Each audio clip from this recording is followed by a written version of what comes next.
महाकुंभ के दौरान होने वाला ये अमृत स्नान मोक्ष की प्राप्ति के लिए बेहद लाभकारी माना जाता है। अमृत स्नान खास दिन, मुहूर्त और ग्रह नक्षत्र के संयोग में किया जाता है। सामान्य तौर पर मौनी अमावस्या को भक्ति और शुद्धि का दिन माना गया है और इस महाकुंभ में 3 अमृत स्नान होने थे। अमृत स्नान करने से 1000 अश्वमेध यज्ञ करने जैसा पुण्य फल मिलता है। बीते 144 वर्ष के इतिहास के सबसे बड़े दिन बन जाते हैं। मतलब महाकुंभ पिछले 144 सालों में सबसे खास और आध्यात्मिक दृष्टि से महत्वपूर्ण है। प्रयागराज में हर 12 वर्ष में कुंभ लगता है और जब 12 कुंभ पूर्ण हो जाते हैं यानी कि पूरे हो जाते हैं तो महाकुंभ लगता है। मतलब एक कुंभ को पूरे होने में 12 साल लगते हैं और ठीक उसी प्रकार से 12 कुंभ पूरे होने में 144 वर्ष लगते हैं। 144 वर्ष बाद होने वाले कुंभ को ही महाकुंभ कहते हैं। 2025 में प्रयागराज में हो रहा कुंभ महाकुंभ ही है और इस महाकुंभ में 3 अमृत स्नान होने थे, जिसमें एक 14 जनवरी मकर संक्रांति के दिन हो गया। दूसरा अमृत स्नान 29 जनवरी को मौनी अमावस्या के दिन है और आखिरी अमृत स्नान 3 फरवरी बसंत पंचमी को है। इस महाकुंभ के ये 3 खास दिन हैं और इन तीनों दिनों में दूसरा अमृत स्नान यानी कि 29 जनवरी को मौनी अमावस्या के दिन होने वाला अमृत स्नान सबसे ज्यादा महत्वपूर्ण है, जिसे 144 वर्ष के इतिहास का सबसे बड़ा दिन भी माना जा रहा है। जी हाँ, चलिए आपको बताते हैं। दरअसल इस बार का जो कुंभ है वो पिछले 144 वर्ष का सबसे बड़ा और दिव्य कुंभ है, इसीलिए इसे महाकुंभ भी कहा गया। और इस महाकुंभ का सबसे बड़ा दिन 29 जनवरी को मौनी अमावस्या के दिन है। मतलब महाकुंभ पिछले 144 सालों में सबसे खास और आध्यात्मिक दृष्टि से महत्वपूर्ण है। अब इस महाकुंभ में पड़ने वाले तीनों अमृत स्नान भी 144 साल के इतिहास के सबसे खास दिनों में है। अब महाकुंभ के इन तीनों अमृत स्नानों में सबसे बड़ा दिन 29 जनवरी मौनी अमावस्या के दिन है। तो ये हुआ ना पूरे 144 वर्ष के इतिहास का सबसे बड़ा दिन। 29 जनवरी को होने वाला दूसरा अमृत स्नान आस्था और आध्यात्मिक दृष्टि से भी बहुत ही ज्यादा महत्वपूर्ण है। तो चलिए अब इस दिन के बड़ा होने के कारणों पर भी चर्चा कर लेते हैं। दूसरा अमृत स्नान 29 जनवरी मौनी अमावस्या के दिन है। इस दिन संगम की धरती पर श्रद्धालुओं का जन सैलाब उमड़ने के पूरे आसार हैं। अमृत स्नान के दिन प्रयागराज में धर्म और आध्यात्म की गंगा बहने वाली है। इसमें डुबकी लगाने वाले भक्तों को पुण्य की प्राप्ति होती है और उनके पापों का नाश होता है। अमृत स्नान खास दिन, मुहूर्त और ग्रह नक्षत्र के संयोग में किया जाता है और जब ये अमृत स्नान कुंभ का नहीं महाकुंभ का हो तो बहुत ही ज्यादा खास हो जाता है। उसमें भी जब ये मौनी अमावस्या के दिन पड़ता है तो ये दिन बीते 144 वर्ष के इतिहास के सबसे बड़े दिन बन जाते हैं। धार्मिक मान्यताओं के अनुसार अमृत स्नान करने से 1000 अश्वमेध यज्ञ करने जैसा पुण्य फल मिलता है और इसके साथ ही अमृत स्नान करने से मन की अशुद्धियां दूर हो जाती हैं और मोक्ष की प्राप्ति होती है। सामान्य दिनों में भी पड़ने वाली मौनी अमावस्या का महत्व बहुत होता है और इस बार की मौनी अमावस्या के दिन अमृत स्नान है जो कि महाकुंभ पर होने जा रहा है। ये अपने आप में बहुत खास होने वाला है। ऐसे समझ सकते हैं आप कि ये सोने पर सुहागा वाला संयोग है। सामान्य तौर पर मौनी अमावस्या को भक्ति और शुद्धि का दिन माना गया है। अब महाकुंभ, अमृत स्नान और मौनी अमावस्या का संयोग इसे पूरे 144 वर्षों के इतिहास का सबसे खास दिन बना रहा है। इस दिन संगम में डुबकी लगाने से आपके सारे पापों और कष्टों का नाश हो जाता है। ऐसी मान्यता भी है कि मौनी अमावस्या पर महाकुंभ में अमृत स्नान करने से कई गुना ज्यादा शुभ फलों की प्राप्ति होती है। मौनी अमावस्या पर अमृत स्नान का महत्व कई गुना बढ़ जाता है क्योंकि इस दिन पितर धरती पर आते हैं और इसीलिए इस दिन संगम में स्नान के साथ साथ पितरों का तर्पण और दान भी करना चाहिए। इस दिन स्नान करने से सभी पापों का नाश हो जाता है और पुण्य की प्राप्ति होती है। इस बार मौनी अमावस्या पर विशेष शुभ योग भी बन रहे हैं। इस बार चंद्रमा और सूर्य मकर राशि में होंगे जबकि गुरु वृषभ राशि में रहेगा। ये दुर्लभ संयोग इस दिन के अमृत स्नान को और भी महत्वपूर्ण बनाता है।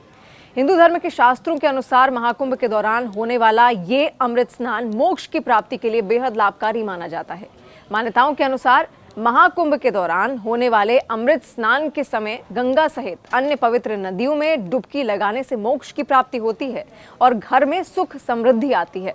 इस दिन किए गए स्नान और दान पुण्य की प्राप्ति होती है और महाकुंभ के दौरान न केवल स्नान दान किया जाता है बल्कि पवित्र मंदिरों और धर्मस्थलों के दर्शन भी किए जाते हैं। अब आपको हम बताते हैं कि मौनी अमावस्या के दिन होने जा रहे दूसरे अमृत स्नान की विशेषता आखिर क्या है, इसको लेकर क्या विशेष बातें हैं, साथ ही इस दिन किन बातों का आपको ख्याल रखना है, क्या क्या आपको करना है और किन चीजों से आपको बचना है, साथ ही नहाने का क्या मुहूर्त है, ये सारी जानकारी अब हम आपको देने जा रहे हैं ताकि अमृत स्नान का पूरा लाभ आप आसानी से उठा सकें और आपको मिल सके। तो सबसे पहले बात करते हैं इसके मुहूर्त की। हिंदू पंचांग के अनुसार इस वर्ष अमावस्या तिथि 28 जनवरी की शाम 7:35 से शुरू होकर 29 जनवरी को शाम 6:05 बजे तक रहेगी। इस समय त्रिवेणी संगम पर पहुंचना और अमृत स्नान में भाग लेना विशेष पुण्यों को देने वाला होगा। मौनी अमावस्या के दिन स्नान और दान का विशेष महत्व होता है। हिंदू पंचांग के अनुसार 29 जनवरी को ब्रह्म मुहूर्त सुबह 5:25 से शुरू होकर 6:19 तक रहेगा। इस मुहूर्त में स्नान और दान करना सबसे शुभ माना जाता है। यदि कोई इस समय में स्नान और दान नहीं कर पाता तो वो सूर्योदय से सूर्यास्त तक किसी भी समय तक ये कार्य कर सकता है। अब वो 5 नियम जिसका अमृत स्नान के दौरान आपको खासा ख्याल रखना है वो भी जानिए। आपको पता ही होगा कि अमृत स्नान का सबसे पहला मौका नागा साधुओं को ही सबसे पहले मिलता है। उसके बाद अखाड़ों के साधु संत स्नान करते हैं और इस बात का आपको भी ख्याल रखना है कि नागा बाबा और अन्य प्रमुख साधु संतों के बाद ही आप अमृत स्नान में भाग लेंगे। ये तो हो गई स्नान की बातें। इसके बाद दूसरा संगम में डुबकी लगाने के बाद भगवान भास्कर यानी सूर्य देव को अर्घ्य भी जरूर दें। महाकुंभ में स्नान के दौरान गृहस्थ लोगों को गंगा में कम से कम 5 बार डुबकी अवश्य लगानी चाहिए। तीसरा अमृत स्नान के बाद गरीब और जरूरतमंदों को अन्न, धन और वस्त्र का अपनी क्षमता के अनुसार आप दान जरूर करिए। इससे आपको पुण्य के खाते में और ज्यादा वृद्धि मिल जाएगी। साथ ही आपके घर में सुख और समृद्धि भी आएगी। अब चौथी बात है सबसे महत्वपूर्ण, अमृत स्नान करते समय स्वच्छता का खास ध्यान रखें। गंगा जी में स्नान करते समय साबुन, शैम्पू का इस्तेमाल बिल्कुल ना करें।